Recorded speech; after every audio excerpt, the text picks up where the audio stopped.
창세기 3장에 보면요, 첫사람 아담과 하와가 하나님 앞에 죄를 짓는 장면이 나옵니다.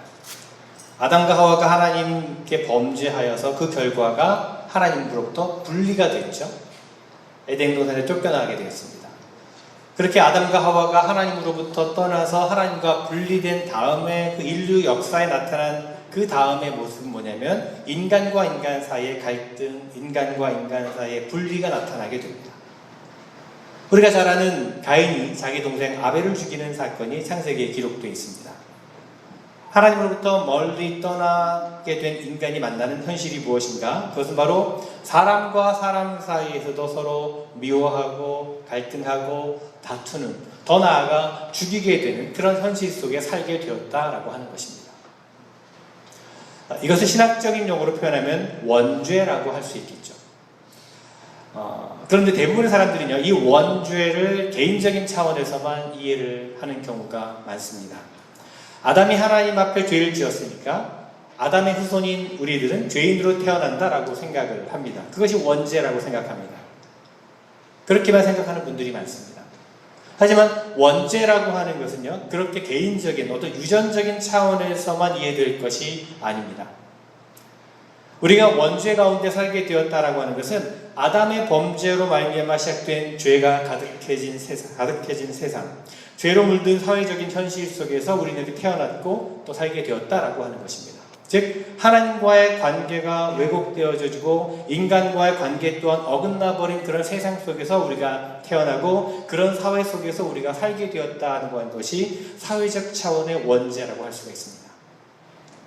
자, 그렇다면 어떻게 죄로 가득한 이 사회적인 현실로부터 우리 인생을 구원해 줄 수 있는 길, 그 길이 어디 있습니까? 그것이 바로 예수 그리스도의 십자가입니다. 예수 그리스도의 십자가야말로 하나님과 인간 사이의 화해, 또한 인간과 인간 사이의 화해를 보여주는 절정이라고 할 수 있습니다.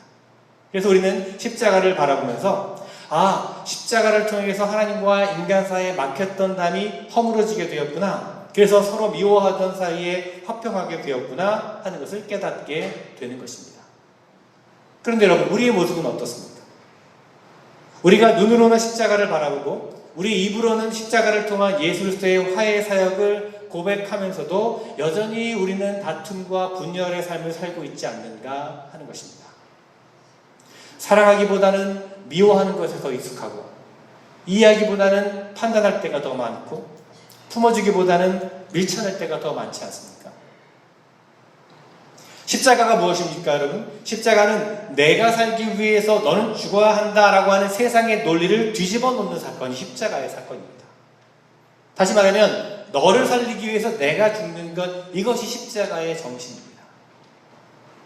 너를 살리기 위해서 내가 죽는 것, 이 십자가의 정신을 회복해야 될 것입니다. 그래야 다시 화해할 수 있고, 그래야 다시 사랑할 수 있게 되는 것입니다. 오늘 우리가 창세기 26장의 말씀을 함께 읽었습니다. 창세기의 말씀을 읽어보면요, 12장부터 이스라엘의 대표적인 족장들의 이야기가 나옵니다. 대표적으로 우리가 잘 아는 아브라함이라고 하는 사람이 나오고요, 그 아들 이삭, 또 그 아들인 야곱, 그리고 그 아들인 요셉의 이야기가 나옵니다. 그런데 이들 가운데요, 다른 사람들과 비교해 볼 때 상대적으로 그렇게 중요하게 다루어지지 않고 별로 우리의 관심을 못 받는 사람이 하나 있습니다. 그 사람이 이삭이라고 하는 사람입니다. 자, 아브라함은 누가 뭐래도 이스라엘 민족을 대표하는 믿음의 조상이죠. 그는 하나님의 명령대로 떠났고 새로운 땅에 정착을 했고 하나님의 명령에 순종해서 살았던, 그래서 믿음의 조상이라고 불리어진 사람입니다. 또 야곱은 누구입니까? 야곱이라고 하는 이름은요, 나중에 이스라엘이라고 이름이 바뀌었죠. 이스라엘 12지파의 아버지가 된 사람입니다. 또 요셉은 누굽니까? 수많은 역경 속에서도 하나님을 경외하고 믿음을 잃지 않고 살아감으로써 끝내는 많은 사람들의 귀감이 되었던 대표적인 인물 아니겠습니까? 자, 그러다 보니까 아브라함, 또 야곱, 요셉, 이런 사람들은 눈에 잘 띄는, 눈에 드러나는, 우리가 익히 잘 알고 있는 사람인데, 반면에 이삭이라고 하는 사람은 별로 우리의 눈에 띄지 않는 것이 사실입니다. 그저 아브라함과 야곱을 연결시켜주는, 이어주는 브릿지 정도의 역할만을 했던 사람처럼 보여진다는 것입니다. 자, 창세기에서 그 인물들의 이야기들이 기록된 그 분량만 보더라도요, 아브라함과 야곱과 요셉에 관한 이야기는 굉장히 많은 양을 차지해서 그 이야기들을 기록하고 있습니다.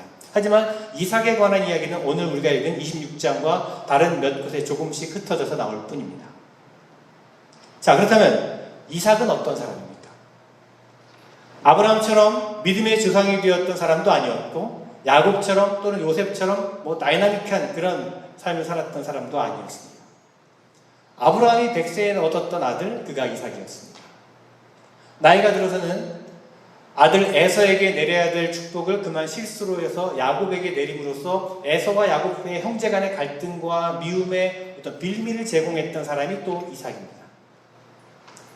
자, 그러다 보니 창세기의 그 파란만장한 이스라엘 초기 역사에 있어서 이삭은 그렇게 큰 역할을 하지 못한 사람처럼 우리가 생각하기 쉽습니다. 그러나 그렇지 않다는 것을 우리는 알게 됩니다. 이삭이라고 하는 사람의 삶을 우리가 깊이 들여다보면 이삭이야말로 화평을 이루는 것, 그것이 어떤 것인 줄 알고 또 그렇게 실천했던 사람이라는 것을 우리가 발견하게 됩니다. 참으로 멋지고 아름다운 삶을 살았던 사람이 이삭이라는 사람입니다. 자, 당시 이스라엘 민족은요, 유목민족이었습니다. 유목민족. 가축을 치면서 살아가는 사람들이었습니다. 유목민족들에게 있어서 중요한 것이 무엇일까요? 물입니다. 물이 없으면요, 가축을 먹여 살릴 수도 없고 사람도 살 수가 없었습니다. 그래서 이 유목민들은요, 어느 지역에 머물게 되든지 제일 먼저 하는 일이 바로 우물을 파는 것이었습니다. 여러분 혹시 우물을 파보신 적 있으신가요? 우물을 파보신 경험 있으신지 모르겠는데, 우물을 한번 탁 파서 바로 물을 얻을 수 있는 확률이 얼마나 될까요? 한번 파서 물을 얻을 수 있는 보장이 있습니까? 그럴 수도 있겠지만 그렇지 않을 경우가 더 많습니다. 운이 좋아서 지하수가 흐르는 지역에 정착을 한다면 거기서는 우물을 깊이 파지 않아도 원하는 만큼 깨끗한 물을 얻을 수 있겠지만, 그렇지 않은 곳에서 우물을 파게 된다면 아무리 깊이 파더라도 충분한 물을 얻을 수도 없고 깨끗한 물을 얻기가 어렵습니다. 자, 게다가 이스라엘 땅, 광야라고 불려지는 그 척박한 땅에서 우물을 판다라고 하는 것은 그렇게 쉬운 일이 아니었습니다. 유목민들이 이동을 하는 경우가 크게 두 가지가 있습니다. 하나는 현재 살고 있는 땅에서 더 이상 물을 얻을 수 없었을 때 그들은 새로운 물의 근원을 찾아 이동해야 합니다. 또 한 가지는 현재 있는 땅에서 너무 좋은 물을 많이 얻고 있는데 그로 인해서 주변의 강한 민족이 그 우물을 빼앗으려 쳐들어와서는 쫓겨나는 경우가 있습니다. 자, 그러면 할 수 없이 거기를 떠나 새로운 땅을 찾아가야 합니다. 자, 이렇게 어떠한 이유로든지 이동을 하고 새로운 땅으로 들어가게 되면 제일 먼저 해야 될 일은 역시 우물을 또 파는 것입니다. 자, 그런데 이런 광야 지역에서 우물을 찾는다는 것은 쉬운 일이 아니었습니다. 그런데 이 이삭이라고 하는 사람은 이 우물 파는 데 대가였습니다. 이삭은요, 어디든지 가서 우물을 파면 거기서 물을 얻었다라고 성경은 우리에게 알려주고 있습니다. 이삭이 살던 곳에 흉년이 들었습니다. 그래서 그락이라고 하는 땅으로 근데 이주를 하게 되는데요. 그락이라고 하는 땅은 옛날에 아브라함도 흉년이 들었을 때 이주를 했던 곳이었습니다. 그런데 그 그랄 땅은 아비멜렉이라고 하는 왕이 있는 블레셋 사람들이 살고 있는 땅이었습니다. 자, 그랄 땅에 가서 이삭이 이제 살게 되었는데, 오늘 창세기 26장은 뭐라고 우리들에게 전하는가 하면, 이삭은 그 땅에서 농사해서 그 해에 100배나 결실을 맺었고 여호와께서 복을 주심으로 창대하고 왕성해서 큰 부자가 되었다라고 이야기하고 있습니다. 그러니까 무슨 일이 일어났냐 하면 그 땅에 이미 살고 있었던 블레셋 사람들이 시기와 질투를 했습니다. 이삭이라고 하는 사람이 이 지역에 들어와서 그냥 처음부터 한쪽 구석에 살라고 블레셋 사람들이 허락을 해 주었는데, 이삭이 많은 부를 얻게 되어서 번성하게 되니까 블레셋 사람들이 이삭을 시기하고 미워하게 되었다는 것입니다. 그런데 이 블레셋 사람들이 가만 보니까 이삭이 잘 되는 비결이 뭔가 봤더니, 옛날에 그 아버지 아브라함이 그곳에 이주해 왔을 때 우물을 파놓은 곳이 있었는데 그 아들 이삭이 그 우물을 다시 파서 살고 있으니까 그래서 잘 살게 된 것이구나, 그 우물 때문에 부자가 된 것이구나, 그렇게 생각을 했습니다. 그리고는 이 블레셋 사람들이 이삭이 와서 이삭이 판 우물을 다 메꿔버렸습니다. 메워버렸습니다. 그러면서 블레셋 왕 아비멜렉이 이삭을 찾아와서 이렇게 얘기합니다. 오늘 말씀해 보니까 이렇게 말합니다. 내가 우리보다 크게 강성한 즉 이제는 우리를 떠나라. 내가 우리보다 크게 강성한 즉 이제는 우리를 떠나라. 자, 여러분, 누가 더 지금 강하다는 것입니까? 누가 더 강성하다는 거죠? 블레셋 왕이 이삭에게 와서 너희가 우리보다 더 강하니 여기서 떠나라 라고 말했으니 블레셋 사람들하고 이삭하고 누가 더 강하다는 것입니까? 이삭이 더 강하다는 거죠. 이삭이 더 힘이 세다는 겁니다. 가족들도 더 많고 종들도 더 많이, 가축들도 더 많고 종들도 더 많았습니다.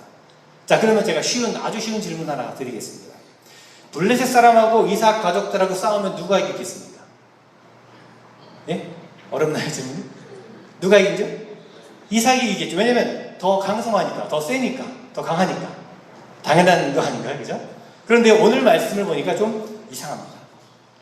여러분, 강한 사람이 있고 약한 사람이 있는데 우리가 세상의 보편적인 원칙으로는 강한 사람이 약한 사람에게 와서 야, 너희들 좀 나가줘야겠어. 그렇지 않겠습니까? 그런데 오늘 말씀을 보니까 약한 사람이 강한 사람한테 찾아와서는 야, 너희가 우리보다 너무 강하니까 너희가 떠나라. 그렇게 얘기를 한다는 겁니다. 그럼 만약에 이삭이라면 어떻게 대답할 수 있었겠습니까? 그래? 내가 너희보다 강한데 나보고 떠나라고? 웃기는 소리 하지 마라. 너희가 떠나. 이렇게 할 수도 있는 그런 상황이라는 겁니다. 이삭의 입장에서는. 아니, 우리 같았으면 아마 그렇게 했을 겁니다. 그런데 이삭은 자기가 블레셋 사람들보다 강하고 그것을 블레셋 사람들도 인정하는데도 불구하고 자신이 떠납니다. 거기서 다투지 않고 자기가 먼저 떠납니다. 그리고는 그랄 골짜기로 들어갑니다. 거기서 아브라함 때 팠던 우물을 다시 팝니다.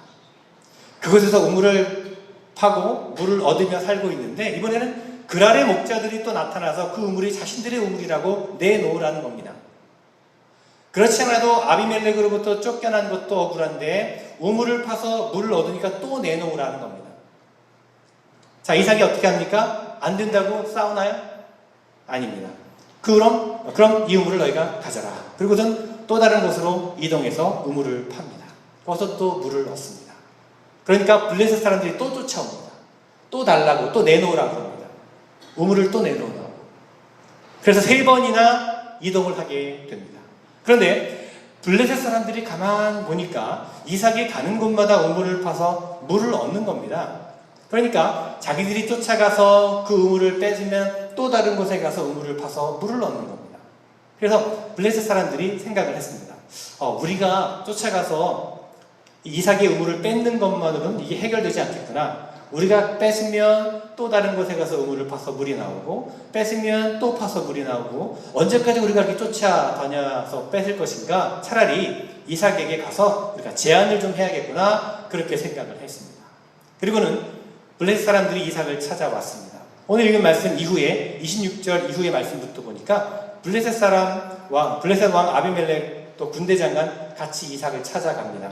그러더니 이렇게 말을 합니다. 28절 29절 말씀 보면 여호와께서 너와 함께 계심을 우리가 분명히 보았으므로 우리의 사이 곧 우리와 너 사이에 맹세하여 너와 계약을 맺으리라. 너는 우리를 해하지 말라. 이는 우리가 너를 범하지 아니하고 선한 일만 내게 행하여 내가 평안히 가게 하였습니다. 이제 너는 여호와께 복을 받을 자니라. 무슨 말입니까? 서로 약속을 맺어서 평화롭게 지내자는 겁니다. 그러니까 이삭이 그 제안을 받아들이고 그들을 잘 대접해서 돌려보냅니다. 그랬더니 그날 이삭의 종들이 또 이삭에게 와서 복을 합니다. 오늘 우리가 가서 우물을 팠는데 거기서 또 물을 얻었습니다. 그래서 너무 기뻐서 이삭이 그곳의 이름을 쉐바라고 하고 나중에 그 이름이 브엘쉐바라고 하는 장소가 되었습니다. 그것이 바로 창세기 26장에 나오는 이삭의 이야기입니다.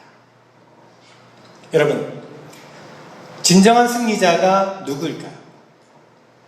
다른 사람이 나에게 위협이 된다고 해서 그들이 가진 것을 빼앗고 쫓아가서 빼앗는 블레셋 사람들이 진정한 승리자일까요? 아니면 그들이 원하는 우물을 다 내어주고 또 내어주고 또 내어주면서 하나님께서 함께 하셨기 때문에 언제나 새로운 물의 근원을 얻을 수 있었던 이삭이 진정한 승리자일까요? 세상 사람들은 자신들이 가지고 있는 어떤 힘을 가지고 다른 사람들을 굴복시키고 자기 밑에 두고 자기 마음대로 할 수 있으면 그럴 때 비로소 자기가 승리자가 되었다라고 생각을 합니다. 그러나 오늘 성경 본문에서 보듯이 진정한 승리자는 바로 이삭이었다는 것입니다. 그는 블레셋 사람들보다 더 강한데도 불구하고, 더 힘이 센데도 불구하고, 더 많은 힘을 가지고 있었는데도 불구하고 오히려 그들에게 우물을 다 내어주고 다른 곳으로 떠납니다. 지금 이 시대를 살아가고 있는 우리들의 눈으로 보면, 우리의 시각으로 보면 이삭은 정말 바보 같은 사람이고 어리석은 사람이고 패배자라고 볼 수 있겠죠. 루저라고 볼 수 있습니다.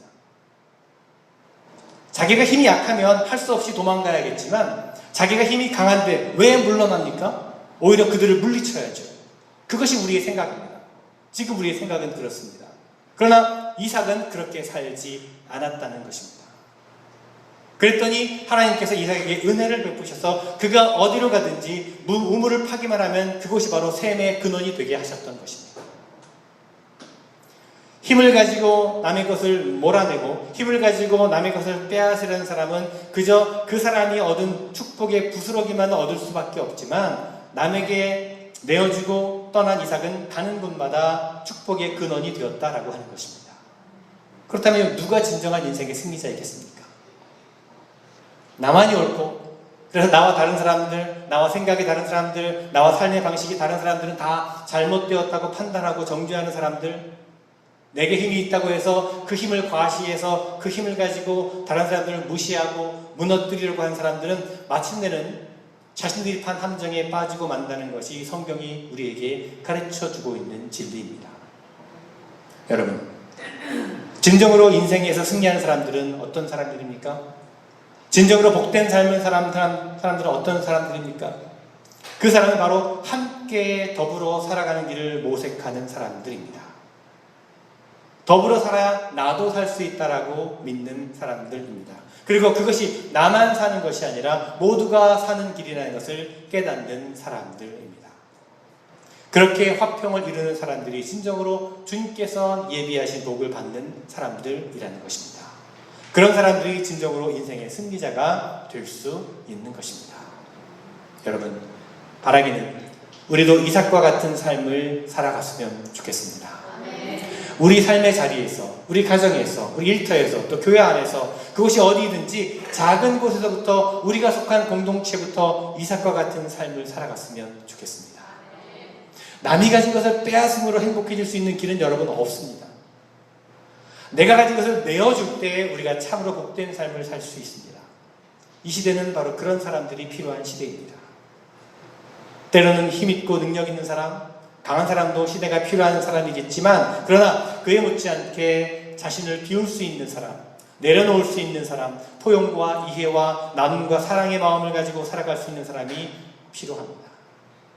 분명 다른 이들보다 더 강하고 힘이 있고 능력이 있는데도 불구하고 자기보다 약한 사람들에게 자신을 내어줄 줄 아는 사람, 자기보다 약한 사람을 배려할 줄 아는 사람, 그들과 더불어 살아야 나도 제대로 사는 것이라고 고백할 줄 아는 사람, 이런 사람이 정말 복된 사람들이요, 이 시대가 필요한 사람들일 것입니다. 그래서 사도 바울은 오늘 빌립보서 2장 말씀에서 우리에게 이렇게 권면을 하고 있습니다.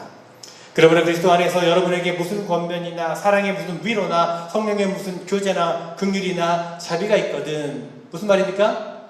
혹시 우리에게 넉넉한 부분이 있거든, 혹시 우리에게 힘이 있거든, 혹시 우리에게 능력이 있거든, 같은 생각을 품고 같은 사랑을 가지고 뜻을 합하여 한 마음이 되어서 내 기쁨을 넘치게 해주십시오. 무슨 일이나 경쟁심이나 허영심으로 하지 말고 겸손한 마음으로 하고 자기보다 남을 낮게 여기십시오. 또한 여러분은 자기 일만 돌보지 말고 서로 다른 사람의 일도 돌보아 주십시오. 그렇게 우리에게 오늘 권면하고 있습니다. 여러분, 상생이라는 말 들어보시죠? 상생. 함께 산다는 겁니다. 함께 산다. 지금은 상생의 시대 아니겠습니까? 함께 살지 않으면요, 다 죽습니다. 너는 죽고 나만 사는 그런 세상은 없다는 겁니다. 너가 죽으면 나도 죽고 모두 죽게 되어 있습니다. 오래전에 이런 노래가 있었습니다. 혹시 들어보신 분이 있는지 모르겠는데 한때 금지곡이었었는데 작은 연못이라는 노래가 있습니다. 혹시 아시는지 모르겠는데 이 노래가 왜 금지가 되었는지 모르겠는데 내용이 이렇습니다. 깊은 산의 작은 연못에 물고기가 2마리 살고 있었는데 서로 싸워서 한 마리가 죽게 되었습니다. 그랬더니 싸움에서 이긴 물고기가 이제는 나 혼자 살아서 이 연못은 다 내 세상이 되었구나 그렇게 휘짓고 다니는데 그만 얼마 지나지 않아서 그 물고기도 죽게 되었다는 겁니다. 왜냐하면 자기가 죽인 그 동료 물고기의 살이 썩어져서 그 연못물을 다 썩게 만들었기 때문에 살 수 없게 되었다는 것입니다. 그런 노래입니다. 그렇습니다. 여러분, 함께 살지 않으면 함께 죽게 되어 있습니다. 나만 살고 너는 죽는 그런 일은 없다는 것입니다. 바라기는요, 이삭과 같이 자기의 것을 내어줌으로 주님이 주시는 복을 누리는 그런 우리가 되었으면 좋겠습니다. 또한 사도 바울의 권면처럼 자기보다 남을 낮게 여기고 서로 겸손한 마음으로 섬기고 도우면서 자기 일만 돌보지 말고 다른 사람들의 일도 함께 돌보아줘서 주님의 기쁨이 더 풍성하게 하는 그런 우리 모두가 되었으면 좋겠습니다. 그러므로 참된 복을 누리며 화평을 이루는 삶을 사는 여러분 모두가 되시기를 간절히 주님의 이름으로 축원을 드립니다. 기도하겠습니다. 죄악이 만연한 미움과 다툼과 분열, 시기와 질투가 가득한 세상에 살아가는 저희들에게 화평케 하는 화해 사역을 주셨음을 고백합니다. 그 사역을 온전히 감당하는 저희들 되게 하여 주시옵소서. 이삭처럼 자신의 것을 내어주고 화해를 이루는 삶을 살았던 이삭처럼, 그래서 더 큰 축복을 받았던 이삭처럼 저희들도 화평을 이루는 삶을 살게 하여 주시옵소서. 나를 높이기 위해, 내가 잘 되기 위해 다른 이들을 해하고 빼앗고 상처 주는 것이 아니라 겸손한 마음으로 나를 내어주고 남을 높이고 서로를 도우며 살게 하여 주시옵소서. 그 삶이 주님께서 기뻐하시는 삶이요 그 인생이 참으로 승리하는 인생이라는 것을 깨닫게 하여 주시옵소서. 예수님의 이름으로 기도드리옵나이다.